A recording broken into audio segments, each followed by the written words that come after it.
Bonjour à toutes, bonjour à tous. Moi, donc, je vais vous parler du RGPD. J'ai juste me présenter rapidement. Je m'appelle Damien Bancal, je suis un journaliste français. Ça fait 30 ans que je parle du cybercrime. Alors, non pas pour protéger les gens, mais plutôt pour regarder au-dessus de l'épaule des pirates informatiques, parce que je pense que c'est le meilleur moyen de les contrer que de comprendre comment ils fonctionnent. Je suis gendarme de réserve. Ça veut dire quoi? C'est que en France, il y a la gendarmerie nationale, comme chez vous, à part que chez nous, elle se fait pas voler ses cartes pour l'essence. Mais sinon, je suis commandant. Oui, ça faut suivre l'actualité de ce qui s'est passé à Montréal la semaine dernière. Mais plus sérieusement, j'interviens aussi dans des universités où il y a des gens comme vous, des informaticiens très doués, voire très doués, et je fais partie de l'équipe où en fait on leur apprend à réfléchir comme des pirates informatiques. Je suis un spécialiste en social engineering qui a perdu le concours, ici, et oui voilà. Et ce que je vais vous expliquer aujourd'hui, c'est qu'on va parler du RGPD, mais le RGPD comme il a lieu en France et en Europe, pour vous faire comprendre que vous, aujourd'hui, vous êtes impacté par ce fameux règlement général de la donnée personnelle. Tout ce que je vais vous montrer maintenant, ce sont des choses qui ont lieu au moment où on se parle. Je vais finir par des entreprises canadiennes et québécoises qui ont fait partie de ma veille depuis le mois de mai 2018, au moment où ce RGPD est rentré en fonction en Europe, pour vous faire comprendre que les données d'un Français, pas d'un Suisse, n'importe quoi, d'un Belge, d'un Luxembourgeois, dans vos machines, vous Canadiens, vous Québécois, vous peut-être Américains, sont impactés par ce RGPD. Et donc l'idée c'est de vous faire comprendre que dans votre pays, c'est en train d'y réfléchir, mais vous êtes carrément les deux pieds dedans. Alors le RGPD, rapidement, c'est pour ça que je vous ai mis un petit chat qui s'endort, parce que moi je suis pas trop slide avec des chiffres, mais il faut quand même malheureusement y rentrer un petit peu. Ça s'appelle le règlement 2016-679. C'est un règlement de l'Union européenne, d'accord? C'est donc 28 pays de l'Union européenne concernés par ce RGPD.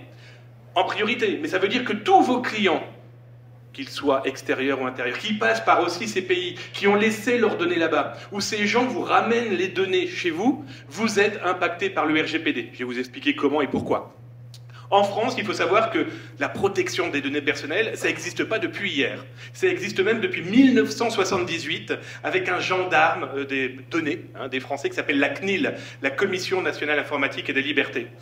Depuis 2012, donc, tous ces gens-là se sont réunis, ils ont des belles cravates, ils ont des beaux costumes, puis ils parlent beaucoup. Et depuis 2012, ils se sont dit, tiens, si on se serrait la main pour protéger enfin qui? Nous, utilisateurs. Vos clients, mais aussi vos familles. 2012, donc ça commence à parler, ça commence à réfléchir. Il a fallu 4 ans pour que ces gens se disent « Ok, là maintenant on est bon, on va commencer à pouvoir mettre véritablement en place cette loi et ces règlements pour protéger vos clients, les gens qui utilisent les internets, mais aussi dans les commerces. Il faut savoir que par exemple le RGPD interdit aux enfants aujourd'hui d'aller dans un magasin, sans le citer, je prends par exemple Disney, mais ça peut être McDo, ça peut être Poutine Compagnie, peu importe, et de fournir ces informations sans l'autorisation de ses parents. Il faut qu'il ait plus de 16 ans. C'est juste pour vous donner aussi le fait que ce RGPD rentre en compte dans l'aspect physique de tous les jours, dans le commerce par exemple. 14 avril 2016, donc ça y est, le règlement est adopté par le Parlement européen. Alors c'est pas parce que le Parlement européen l'a accepté qu'il a été mis en place dans les pays, ça serait trop facile, ça serait trop rapide. L'entrée en vigueur est du 26 mai 2018, donc de cette année, supra-frais. Et à partir de ce 26 mai 2018, toute entreprise qui va fuiter, perdre des données, faire des mauvaises sauvegardes, est obligée d'alerter la CNIL, ou la CNIL de son pays, de ses 28 pays. Mais par exemple, j'ai des données, comme je vais vous le montrer tout à l'heure, dans une entreprise américaine, ou québécoise, ou canadienne en tout cas, avec des données d'un Français. Vous rentrez dans le RGPD, vous êtes obligé d'alerter la CNIL. Vous êtes, surtout, cerise sur le gâteau, obligé d'alerter l'intégralité de vos clients. Alors vous en avez beaucoup de fuites de données. Il y en a un petit peu partout.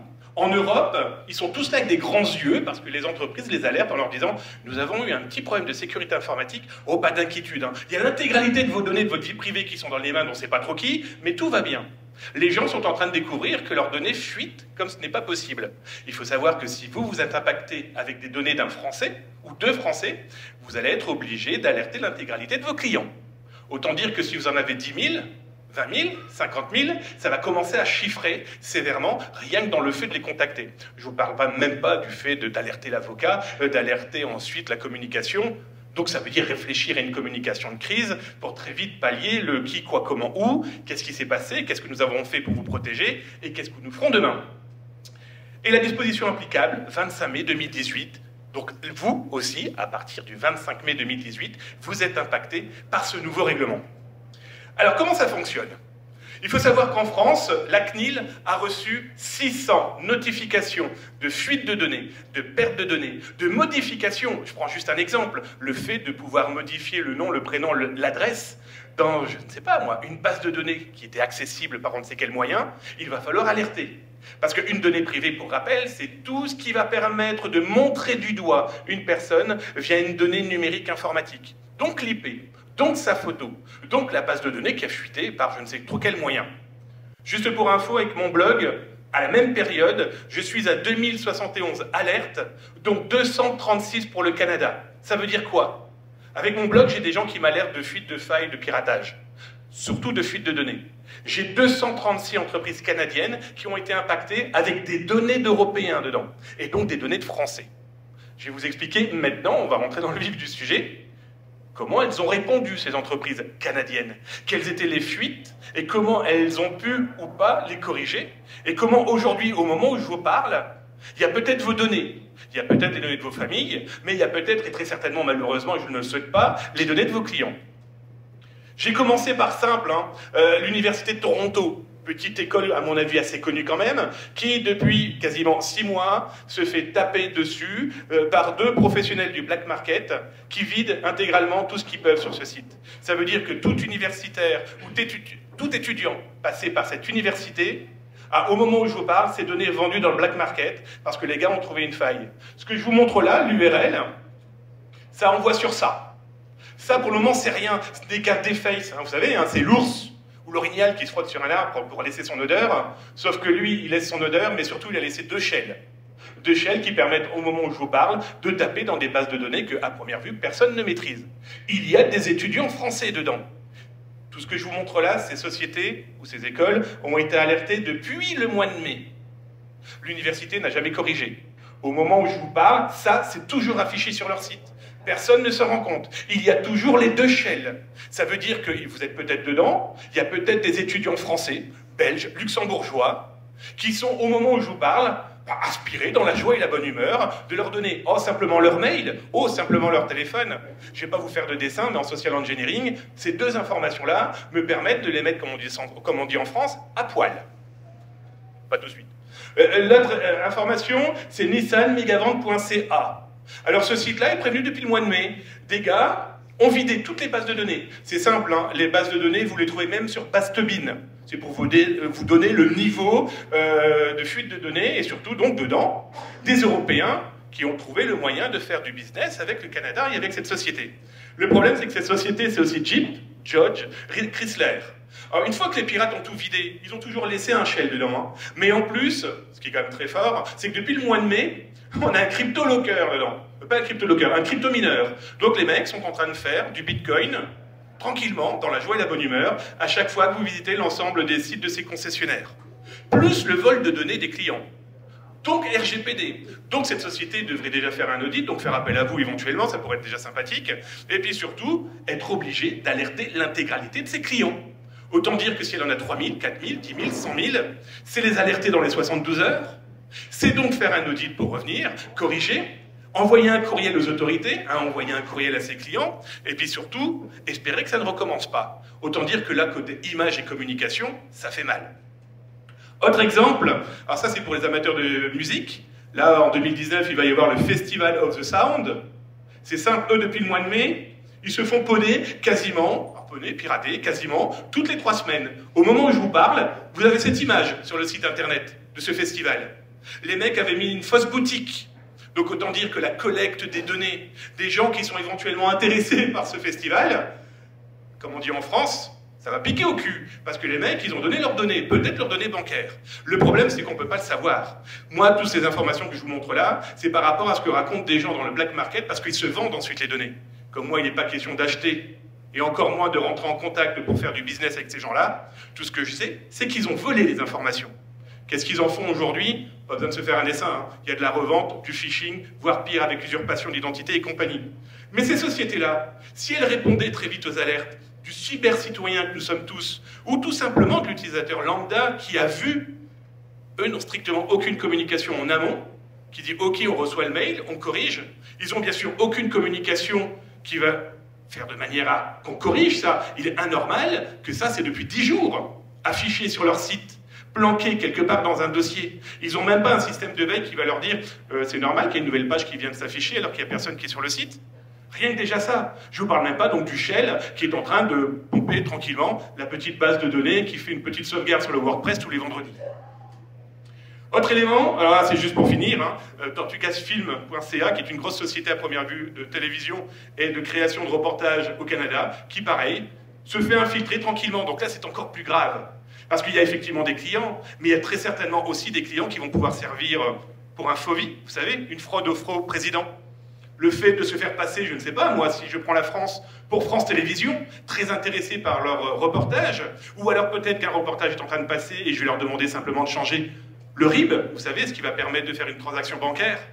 Là, pareil, on est dans du RGPD, si toutes leurs informations fuitent, non seulement ils doivent s'en rendre compte, ils doivent corriger, mais il faut que ces gens-là réfléchissent que la fuite de données, ce n'est pas que dans le Journal de Québec, ou alors dans n'importe quel média télévisé qui va vous expliquer que les dangereux Coréens du Nord sont en train de vendre toutes vos données à la CIA.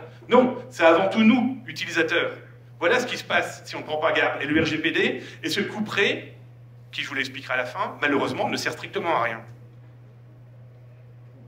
Ensuite, dans ces 236 failles, fuites, en tout cas informations qui ont été rendues publiques par des pirates ou dans des lieux où si on cherche un tout petit peu, où on a une veille, on se rend compte qu'on peut tomber sur ce genre de choses. Ça, c'est une alerte qui a été envoyée à Toys R Us Canada. Il faut savoir que ça touchait tous les Toys R Us de la planète. Oh, c'est tout con, hein, c'est un tout petit cross-quitting. Rien d'autre. Sauf que c'est exactement la même attaque qui a été utilisée pour British Airways et Ticketmaster. Je ne sais pas si vous vous souvenez. Où avec ce petit XS, eh bien, le client qui pensait être sur le site se retrouvait à refourguer l'intégralité de ses données, voire se faire injecter un gentil trojan mode bancaire. Ils ont reçu l'alerte, sans aucun problème.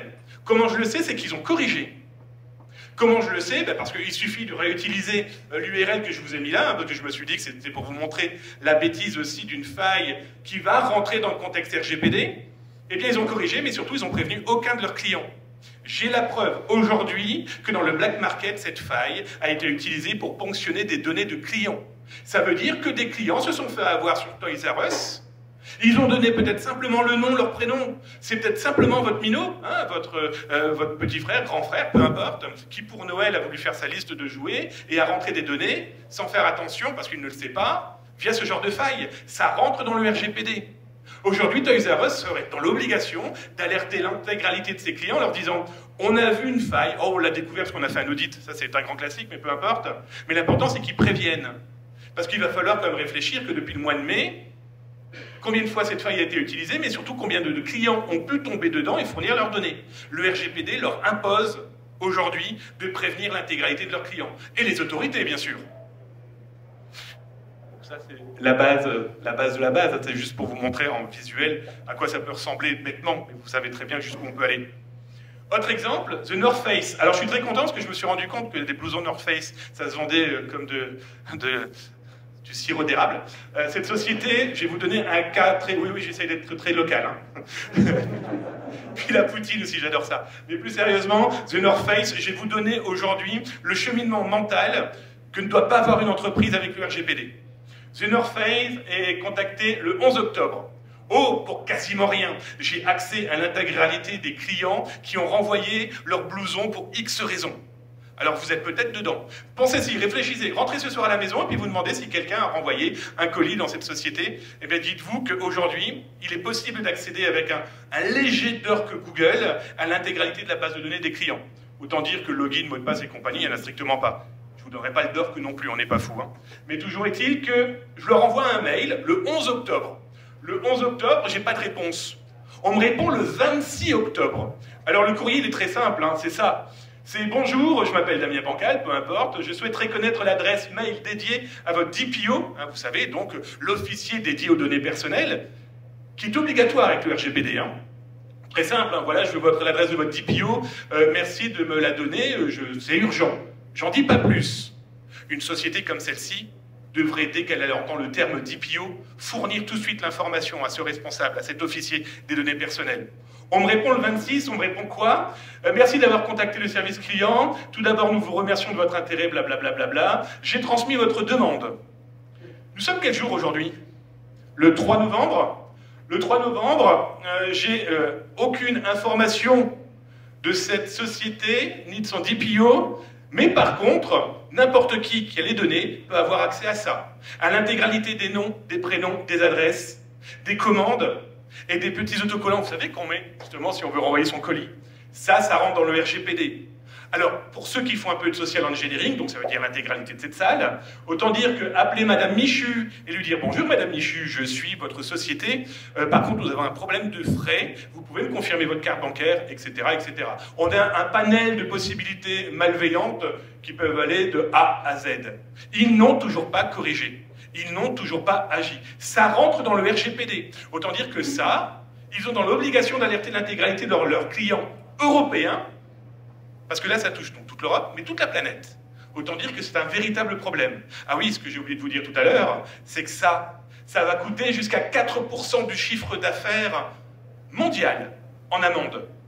Je vous laisse réfléchir un petit peu l'ambiance. Et ensuite, le RGPD, c'est aussi, et malheureusement, un double tranchant. Qu'est-ce que j'entends par le double tranchant? C'est que toutes ces sociétés, elles savent qu'elles ont l'épée de Damoclès au-dessus de leur tête. Elles savent que la loi est là. Mais ils font les trois petits singes. Pour ceux qui pratiquent les arts martiaux, les funchi, comme on les appelle, je ne vois rien, je n'entends rien, je ne dis rien. Normalement, c'est beaucoup plus, on va dire, mental que le message qui est apporté là. Mais pour vous expliquer quoi, c'est que si on n'y prête pas garde, le RGPD est donc à double tranchant. Pourquoi? Je vais vous expliquer l'exemple de Rex Mundi. Groupe de pirates informatiques qui tapaient dans toutes les bases de données possibles, imaginables.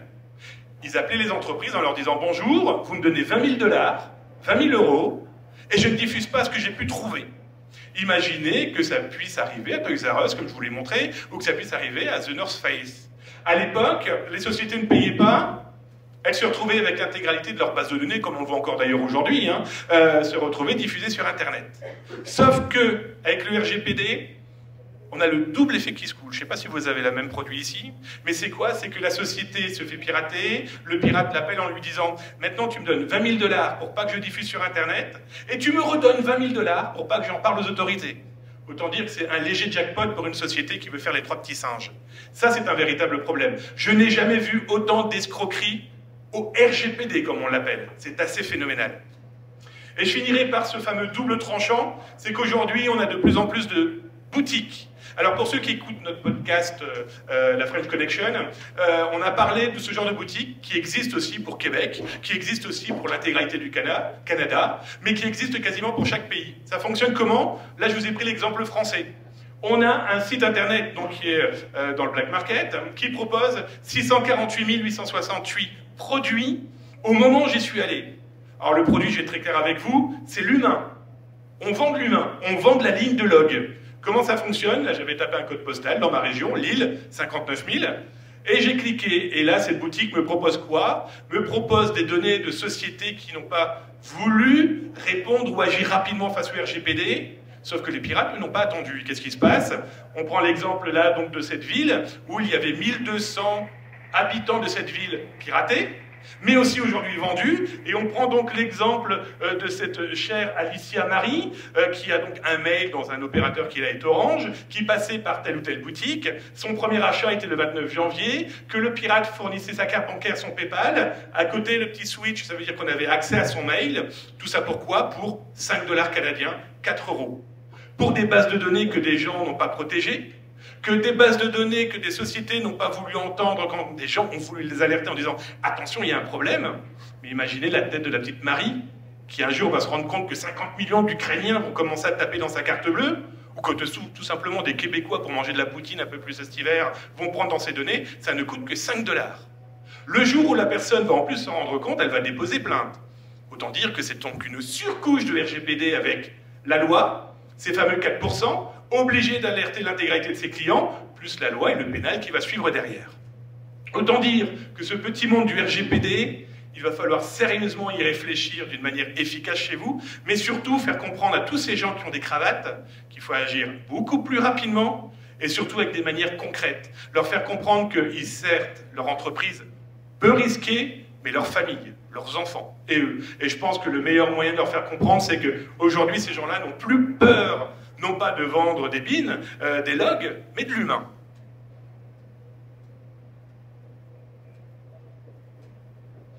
Pour finir, on sait que le petit joufflu a été piraté il y a 5 ans pour 10 $. Oui, je l'appelle...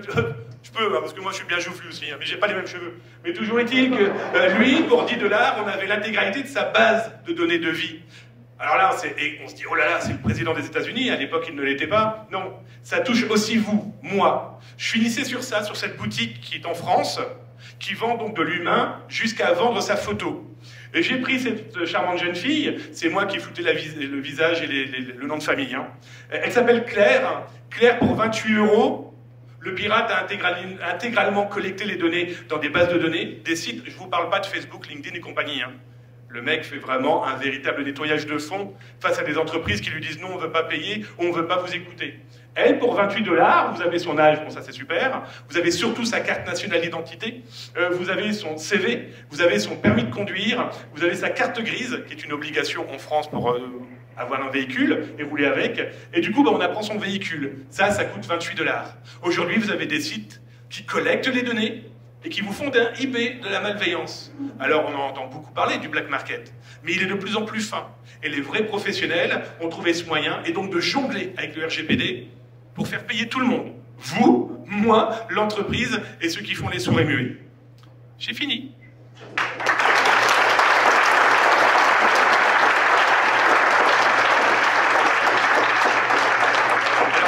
C'est pas à vous que je vais apprendre la sécurité informatique, mais je vais être très honnête, c'est ce que je dis moi à mes élèves que j'ai en France. Hein. Enlevons nos œillères. Vous êtes, alors j'aime pas le terme génie, ça veut strictement rien dire, vous êtes des doués, voire des surdoués en mathématiques, en informatique. N'oubliez pas que 90% des malveillants, je vous parle pas de la Corée du Nord, des Américains, non, non, je vous parle de ceux qui tapent à la porte de nos sites internet et qui collectent, qui fait l'occasion qui fait le larron, ce sont des humains. Parlez aussi à vos directions, à vos patrons, en leur expliquant que, ok, on est bon en informatique, mais voilà ce que ça touche véritablement. Ça nous touche nous, ça vous touche vos familles, ça touche vos enfants. C'est le plus important en cybersécurité. On a des écrans, mais l'humain d'abord. Voilà. 20 h ce soir, le podcast. C'est bon, Nico? Ok. Merci bien.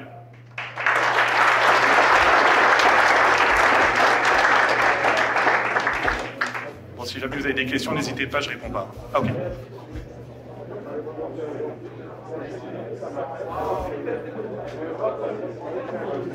Pour les poursuites, déjà dépôt de plainte obligatoire. Le dépôt de plainte sera déjà un moyen judiciaire qui permettra de faire plier des gens qui font les sauts. Déjà pour celui qui a volé, mais aussi pour celui qui dit « Oh, moi je suis au courant de rien ». C'est une obligation. Et aujourd'hui, il y a de plus en plus de commissions nationales informatiques et des libertés. Donc ça déjà, il suffit de les alerter. C'est de plus en plus efficace quand même. Ouais.